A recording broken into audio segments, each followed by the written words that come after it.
We are lucky enough to have another Phantom chat about to drop here. And our guest today is the man, the myth, the legend, Andrew Bluestein. Before we kind of give it off to hearing about his wonderful story, my name is Nabil Ahmed. If you don't know who I am, or if you're a new listener, I'm the CEO and co-founder of Phantom Foods. We're a next-gen marketplace where we connect chefs, mixologists, and venues for anybody who's looking to curate their own private dining experience. But before I scare all of you off, I want to kick it off to Andrew. I want to hear about your story. Where did it all start? How'd you get into the business? What drives you every day? So before we get too much into that, give me an introduction. I want to know who's the man. Yeah, I like that. I didn't know there was a legend out there, but hopefully it's a a big one and a growing one. So, but yeah, no, thank you very much for having me, Andrew Bluestein. I'm a managing partner of Bluestein Ventures. I'll give you a little bit of my backstory, and then we can jump more into the fund. But I'm originally from Chicago, and I live here in Chicago. And those who know Chicago know it's a major food city. We like to say that the food industry comes through Chicago one way or another. And I, grew up myself in a family that had a lot of food experience. When I came out of undergrad, I decided to start my career in consulting. I worked for a firm called the Monitor Group, and was really just doing generalist strategy consulting, working with Fortune 500 companies on a variety of different areas. Ended up deciding to get my MBA from Kellogg, which is Northwestern's business school. And at the time, I was really reflecting about where I wanted to go with my career. And as I thought about my consulting experiences, what really drew me to what I really liked was things where I really understood what was happening, could see it from the lens of the consumer. And myself, being a big, foodie, love to cook, eat, etc. I got really excited about the food industry. And so when I was at business school, I ended up interning at Miller Coors in their strategy group for a summer. And it was a blast of a summer. The beer, working in the beer industry, got to do some interesting projects. But when I kind of came out of the summer, I realized that while I loved the industry, working at a big corporate just wasn't my, cup of tea. And so as I kind of thought about where I wanted to go, I ended up going back into consulting at the end of business school at Monitor. But I kind of knew that I kind of wanted to get into entrepreneurship. At business school, I started working with other entrepreneurs and working with them on business plans and trying to launch some things. And one of the things I recognized about myself was I was the guy who I'll write the business plan. I'll help you figure this out, right? The entrepreneurs, they're like, oh, let's just build this. We'll figure it out. And I was like, well, let's get a plan in place. And I realized that I could be a really good enabler and a facilitator and a supporter of entrepreneurs. And so, I thought of investing as really being a place where those things kind of came together. So flash forward, after doing another couple of years in consulting, got some great experiences. But when I went there, I was like, I want to get into investing.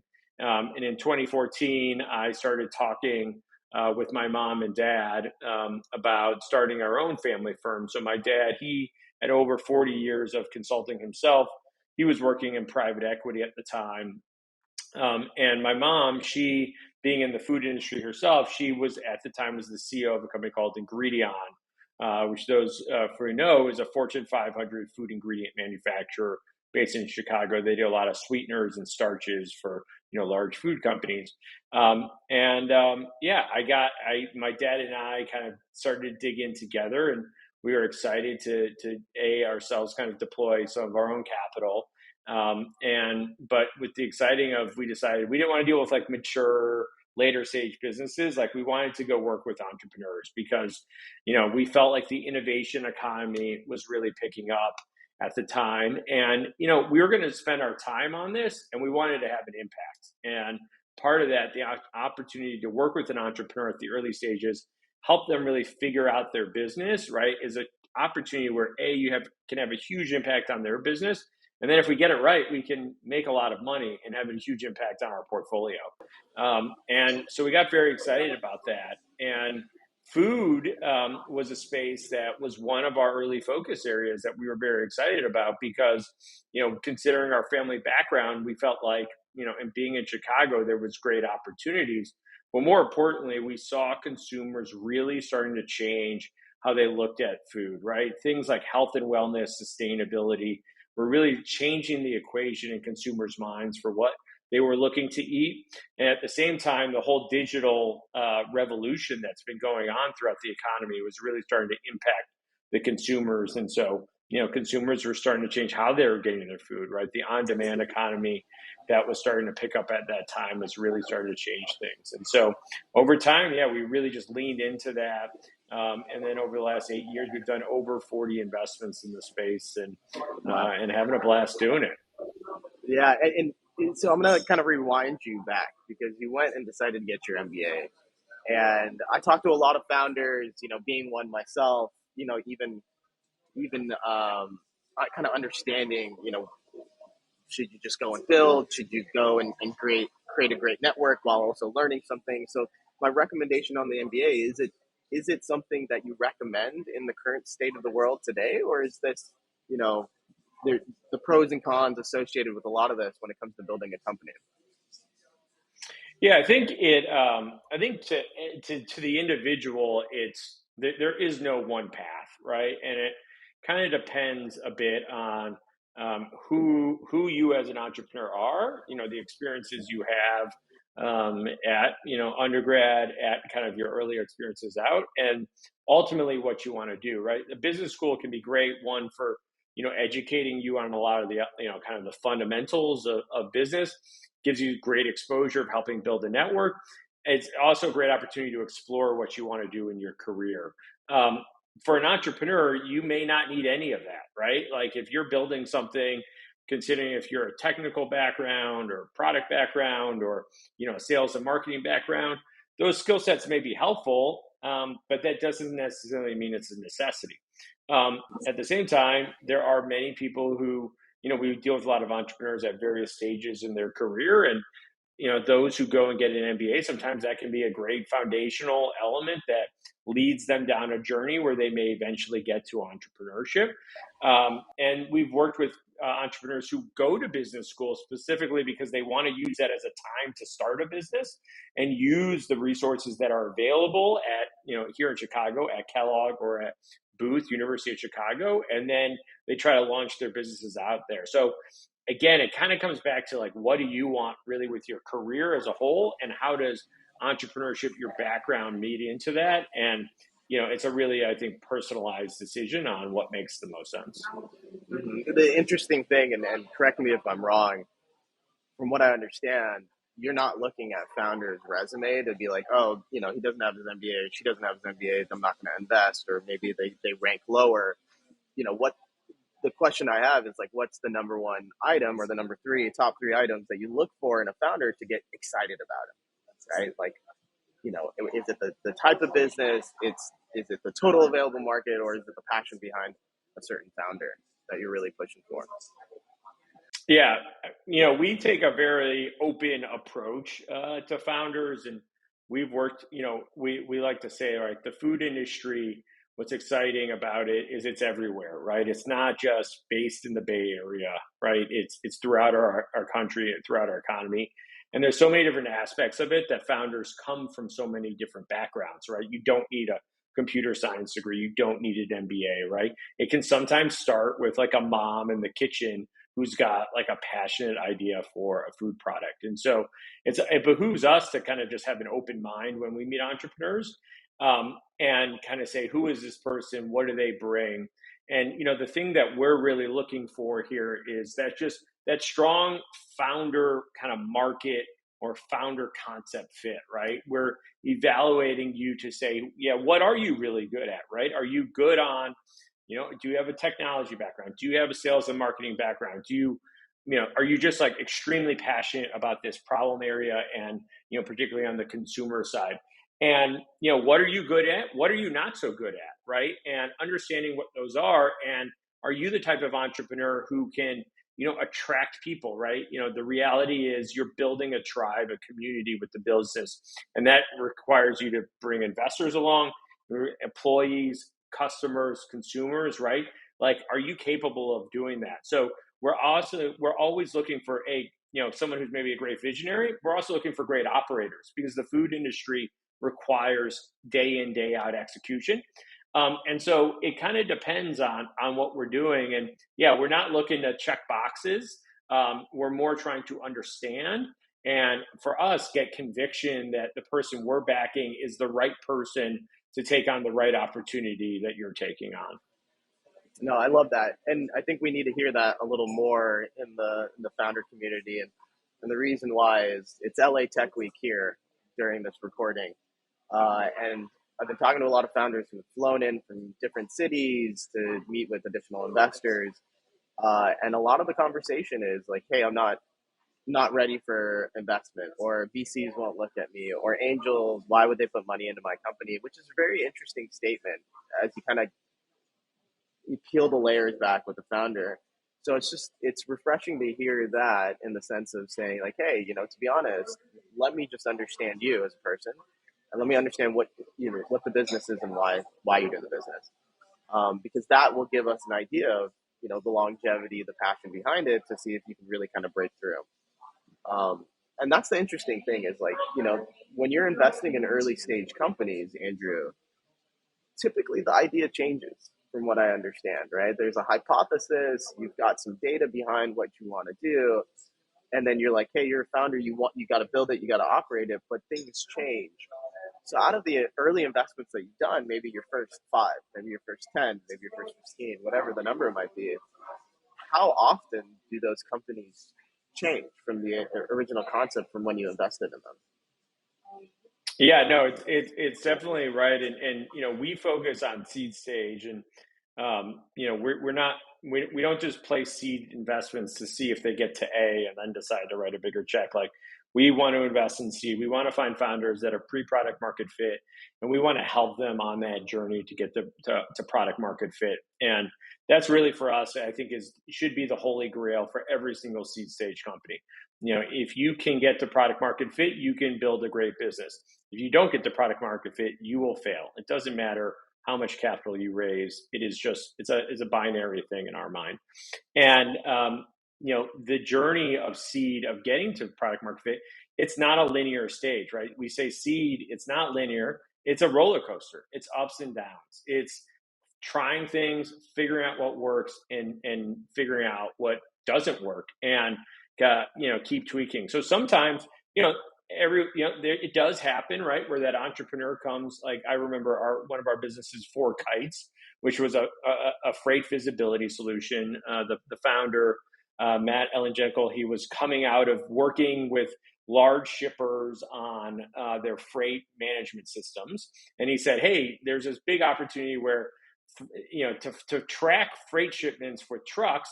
Like, they literally are calling the truckers on their cell phones to figure out how far away they were. And I was like, well, that's the most absurd way to spend resources. He's like, okay, so we're putting these devices with GPS on everything. We're going to tap into that. We're going to do that. And he's like, my first customer is Smithfield, the largest port company, and they're piloting us. And I was like, well, wow, that's a pretty good first customer. And bam, Smithfield did it, et cetera, off to the moon, right? And that was awesome. And he's still evolving the business and doing that. But that's the exception, right? The more reality of it is, example is our company. We invested in a cold brew coffee company called Busy Coffee. And the founder there, Alex, out of Minneapolis, he was an ex-General Mills, I say kid, he's a little bit of a younger guy. And, he had this idea for a 2-ounce wellness, or 2-ounce cold brew coffee shop. And we had this thesis that, the younger generation, they all drink energy drinks. They're all terrible for you. And cold brew is actually a highly caffeinated and healthier energy source. And so we're like, hey, this is like the new 5-hour energy. We're going to take a shot at cold brew. Wrong idea, right? Like, it was not, Alex wasn't totally ready to execute it. It's really hard to bring that to market, etc. But what Alex quickly realized is he pivoted to say that's not the right thing. And he said, well, we're still making some great cold brew. Let's start selling our beans. And this was like 2017, 2018. Amazon was like, there's an underdeveloped opportunity selling on Amazon. And quickly he launched his beans for making cold brew at home. became the #1 SKU on Amazon in cold brew. Great. All right, now we're doing awesome, right? But what we quickly realized was like, okay, yeah, that's a part of the market, but there's a cap to it. And we couldn't really figure out other ways of direct to consumer to really scale it. So he said, we got to go retail. And we were making cold brew coffee concentrates, and Chameleon, for those know, was in the market. So he's like, we'll do a competitor to that. So he literally launches in Target with a cold brew concentrate. Within 3 months, he goes, nope, that's not the right product. Consumers don't understand concentrates.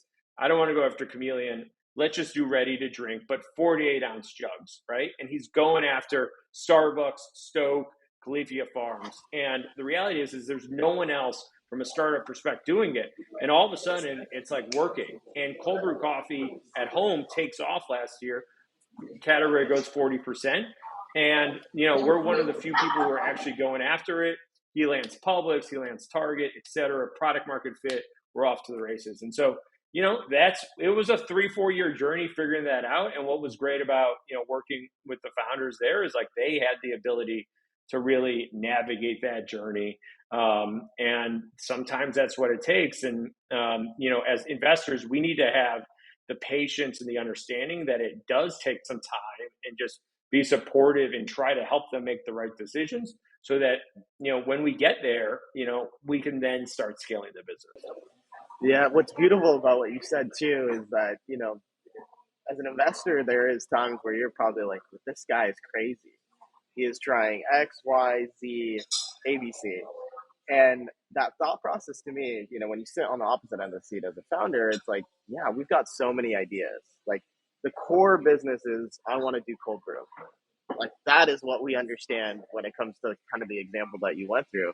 But I want to make it easy and consumable. So it's a 2-ounce shot. Now let me try it and take it early stage and allow people to make their own cold brew at home with my beans, to trying to go through standard big box retailers, to then going and saying, hey, let's do a 48-ounce jug. Like that is like beginning to end and everything in between from a testing perspective. So your patience in testing these hypotheses is absolutely, it's great, right? I think, as every founder kind of gets really deep in their business, and I used to be a big believer of starting your business while you have a job, and saying, hey, let's test the hypothesis, and keep going. Honestly, it'll never do it justice, because there's so many layers that you can unravel in your specific business, where you could be like, okay, I can try this avenue and it's going to take up X amount of time, and I want to kind of focus on X, Y, and Z. And that's the interesting thing too, like just to kind of segue this conversation into the idea of focus. When you look at a founder, and specifically that example that you kind of started, how important is focus for that period of time, right? So if a founder comes to you and it's like, hey, I've got the greatest cold brew business idea ever, and I'm trying this lane, and this lane, do you tell them to pick one, or you say, hey, try all three, or how does that typically work from a foundational piece? Yeah, I think so. For focus is of utmost importance, because resources are constrained, and I think when you're an early stage founder, right? Yes, you have all these ideas, and you're trying to figure something out that doesn't really exist, or that's not being done in the market, right? So it's really hard, right? And no one exactly knows what the answer is, and you as the entrepreneur, like this is what the challenge you've taken on. And so yes, you've got all these ideas, but you have limited time and limited resources to truly figure it out. So it's about saying, hey, listen, you can't do it all, but let's focus. What do we actually need to figure out to try and get there, right? So when we invest, we'll talk with our entrepreneurs around what is their go-to-market strategy, and what are the key questions that we're trying to understand, whether it's around our vision, our playbook, or our team, right, in our engine, and saying, what are the things that we need to unlock to get to product market fit? Because that really should focus us to say, let's go solve those questions. Can we figure it out? What are the tests we can run? What are the the initiatives we should be focused on, and let's just start chipping away at this thing. And then let's measure, let's establish a KPI scorecard that is actually measuring our progress against it. I think where a lot of founders get off kiltered is they spend too much time on something that's not working and not actually being truthful and honest around, are they making progress against that journey to product market fit? So it's for us as an investor, our role is to be that not just a thought partner, but someone who's pushing you as an entrepreneur to make sure you're spending your time on the right things. And for you to be as scrappy and capital efficient as you are in figuring this out. Most founders don't have the liberty, as you suggested, right, to just have a war chest to go after this. You have limited dollars. You need to be as focused as possible.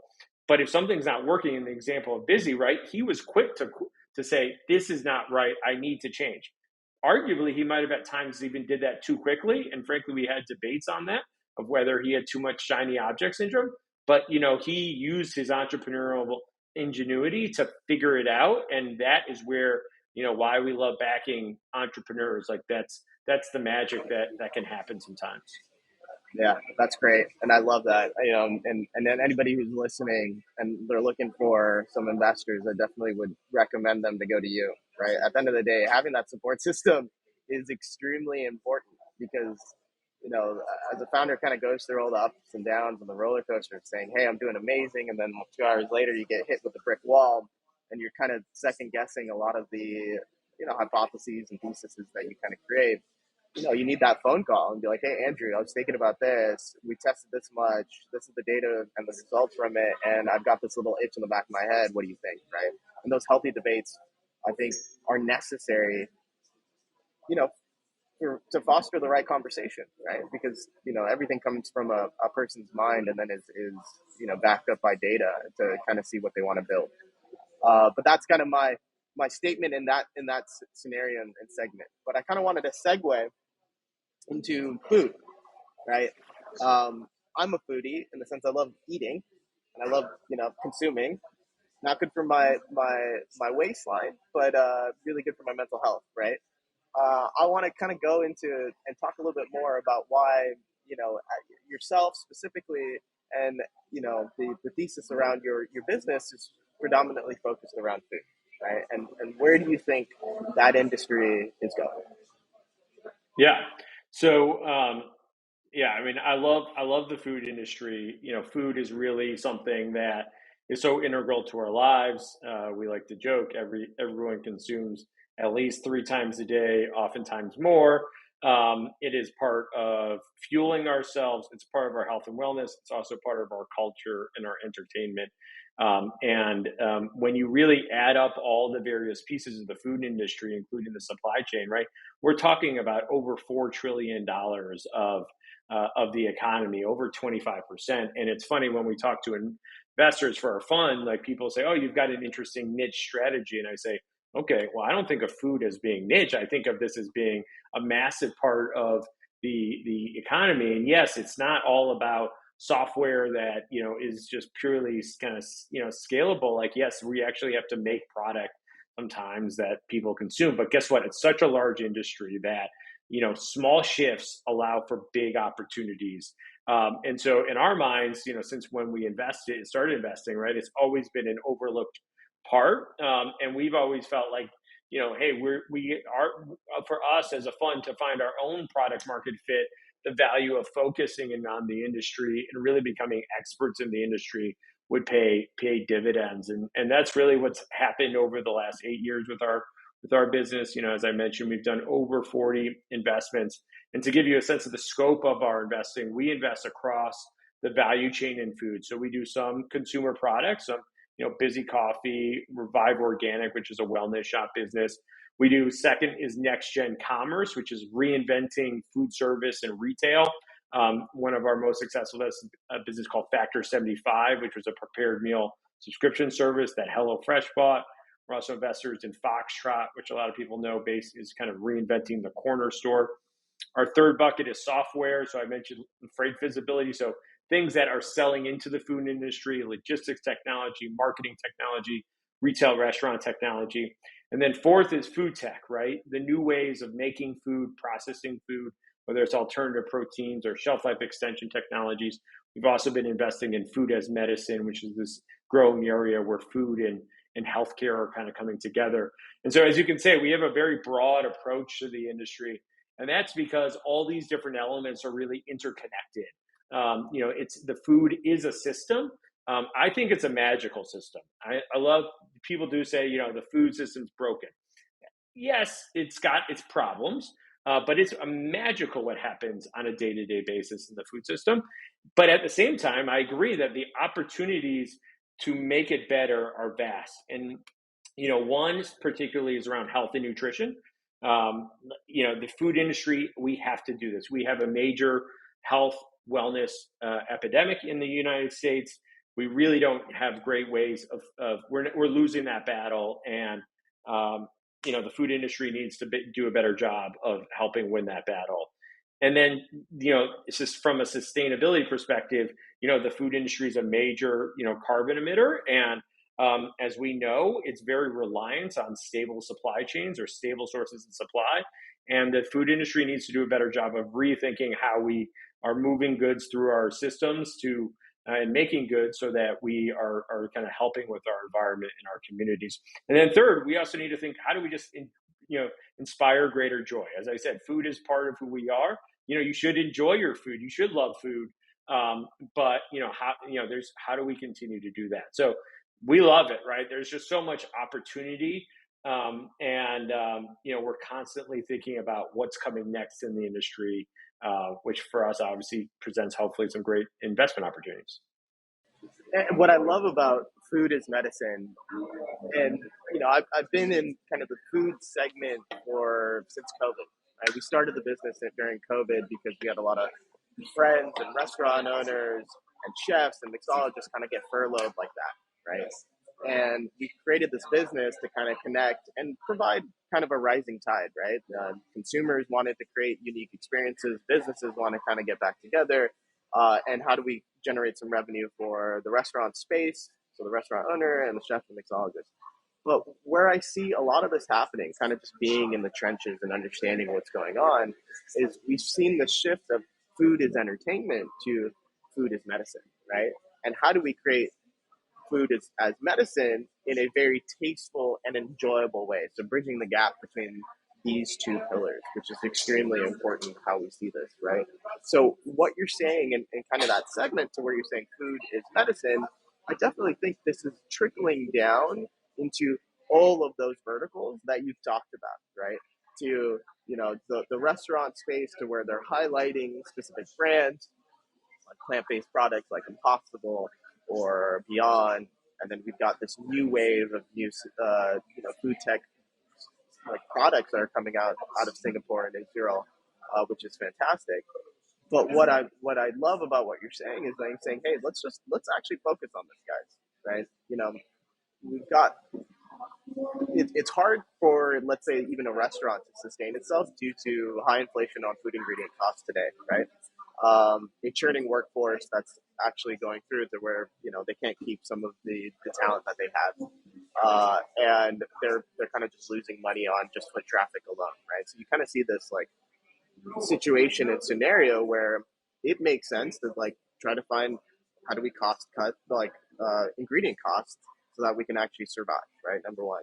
So what I'm saying is that this ecosystem and this atmosphere and this environment that we're currently living in right now is not necessarily the best situation for us to try to push innovation, yet we're pushing it anyways, if that makes sense, right? And I think you highlighting that food as medicine is really important, because we ultimately need to think about what we're putting in our body so that we can live longer lives, so that we can enjoy more food. Like at the end of the day, it's like this cyclical process around everything that we're doing. So, my long rant on all of this basically is saying, let's talk more about food as medicine, right? And how important that is for the next wave of, food entrepreneurs, and why they should be building companies in this space, right? So as you see kind of food as medicine, if I was an entrepreneur and I was like, I had an idea and I love food, what should I build, Andrew? Like, how do we guide the next wave of founders to say, hey, this is where we would love to see something happen. There's a few people trying it, but we need more. Yeah, yeah. Well, I think, the other reason why we're broad in the industry and how we look at things is when you take these trends or these shifts, let's say in something like food as medicine, where that can manifest itself out in the food industry, it can really be everywhere. So it can start with, okay, let's do a healthier product on shelf, right? Let's take what's existing out there around what we know about ingredients. Let's create better products. So one of our companies, Vive Organic, said, hey, turmeric is a very healthy ingredient that has benefits, should have benefits for your immunity system. We don't really do enough to help make sure that we're staying healthy, certainly during certain times of the year. Juice was a big trend, but hey, juice has too much sugar. They put it down into a 2-ounce wellness shot.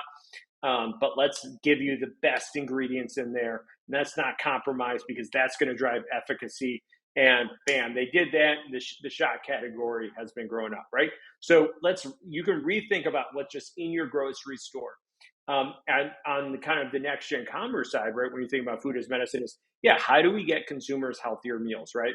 I mentioned Factor 75. The reason we invested in Factor 75 originally was they were doing prepared meals focused on paleo, eventually ketogenic, and healthy eating. And the reason was that is if you're ever trying to stick to one of those diets, it's really hard to get your food. Either you have to cook yourself or you need to go to the restaurant and explain in 5 different ways how you want the food to be prepared, not convenient, etc. So we said, we're going to make you healthy food, ship it to you in the mail. We make it calorie portioned, etc. And that has helped, in my mind, transform the diets of many, now millions of Americans. On the software side, right? How do we help companies make better decisions around,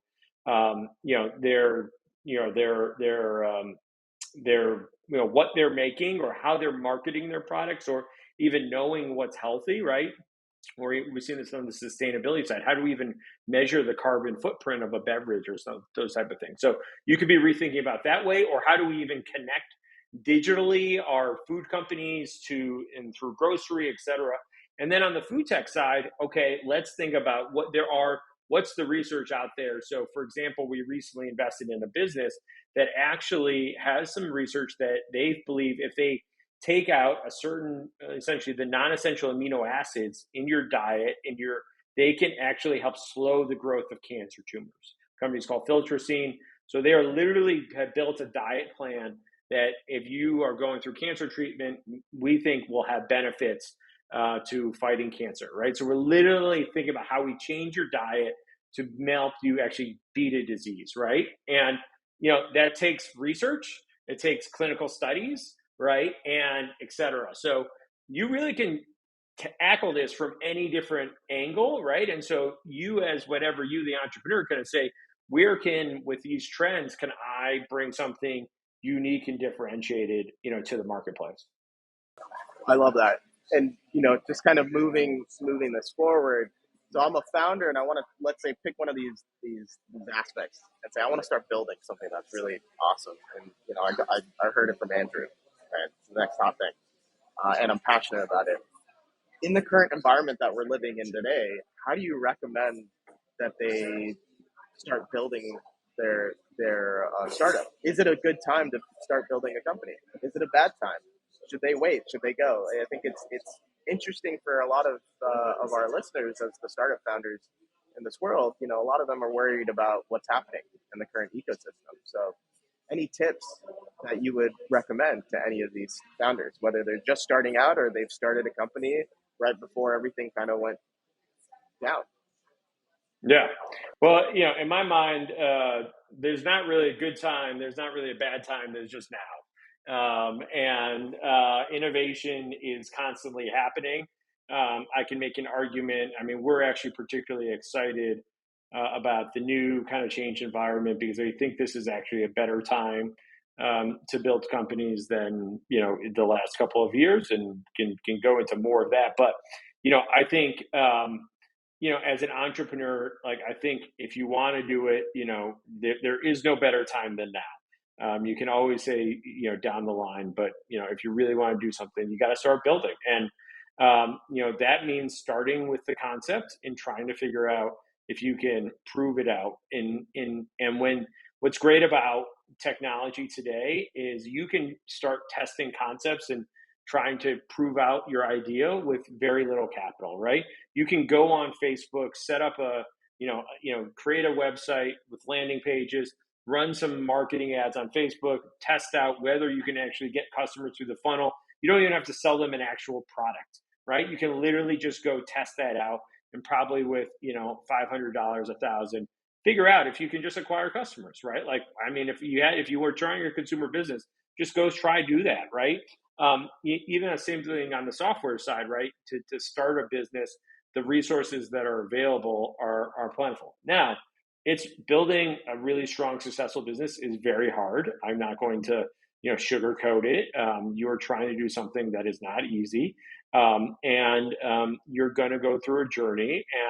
And that's why starting it now is okay. How do I take a concept, start building on it, and then start building, as I mentioned earlier, the community around what I'm doing? How do I find mentors who can advise me? Maybe I should consider an accelerator or an incubator who could help me really take a business to the from 0 to zero point 0.5.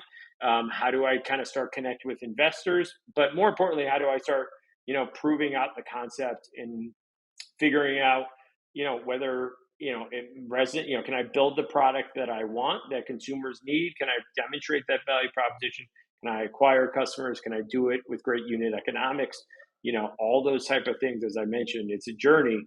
And so I think that's just, you have to start. I think the current environment, which is different from the last 2 years, is capital is just a little more expensive and harder to get.